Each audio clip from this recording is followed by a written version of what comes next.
পোনতে এই পানীগাঁও মিলন ভূমিৰ পৰা সমূহ ৰাইজলৈ পোহৰৰ উৎসৱ দীপাৱলীৰ শুভকামনা জনালো।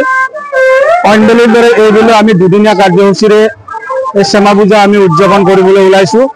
যোৱাকালি আমাৰ প্ৰথম কাৰ্যসূচী গৈছে, আজি আমাৰ দ্বিতীয় কাৰ্যসূচী চলি আছে আৰু আমাৰ ৰজা জননায়ক জুবিনদাৰ আমাৰ মাজৰ পৰা কায়িকভাৱে নোহোৱা হোৱাৰ যোৱাকালি এমাহ হৈছিল।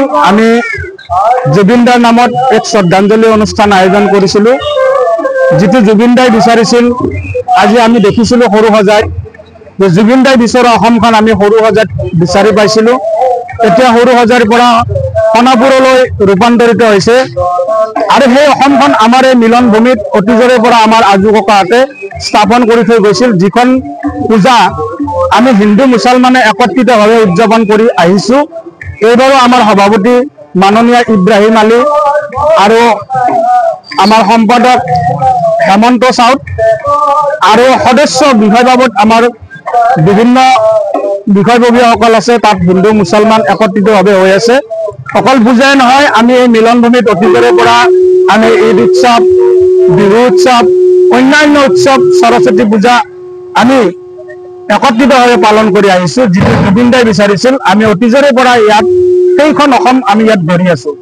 কথা হ'ল, আমাৰ জুবিনদাৰ আমাৰ মাজৰ পৰা আঁতৰি যোৱাৰ পিছত জুবিনদাই যেনেদৰে কৈছিল যে মোৰ কোনো জাতি নাই, মোৰ কোনো ধৰ্ম নাই, মই মুক্ত, মই তেনেকৈ ক'ব নোৱাৰো। কাৰণ জুবিনদা মই হ'ব নোৱাৰো, কোনো হ'ব নোৱাৰে। জুবিনদা এজনে আছিল, ভৱিষ্যতে এজন থাকিব। কিন্তু অনুৰাগী হিচাপে ক'ব বিচাৰিছো যে ধৰ্ম হ'ল বিশ্বাসৰ ওপৰত প্ৰতিষ্ঠিত। প্ৰত্যেকজন ব্যক্তিয়ে নিজ নিজ ধৰ্মক বিশ্বাস কৰি নিজৰ ধৰ্ম শ্ৰেষ্ঠ বুলি ভাবি ধৰ্ম পালন কৰি আহি আছে আৰু ধৰ্ম পালন কৰাৰ বাবে পৃথিৱীত মানুহে যিটো ন্যায় অন্যায় এইবোৰ চালি জাৰি মানুহে নিয়ম পালন কৰি আছে, পাপ কৰিব পৰা নাই, যাৰ বাবে পৃথিৱী জীয়াই আছে।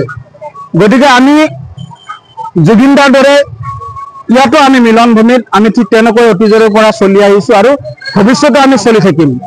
কথা হ'ল, এই মিলন ভূমিৰ পৰা আমি সমগ্ৰ ভাৰতবৰ্ষতে এটা বাৰ্তা দিব বিচাৰিছোঁ যে আমি জাতি ধৰ্ম বৰ্ণ নিৰ্বিশেষে আমি অসম বৰ অসম গঢ়ি আহিছোঁ আৰু ভৱিষ্যতে আমি এই অসমৰ এই যিটো জুবিনদাৰ বিচৰা অসমখন আমি চিৰদিন জীয়াই ৰাখিম।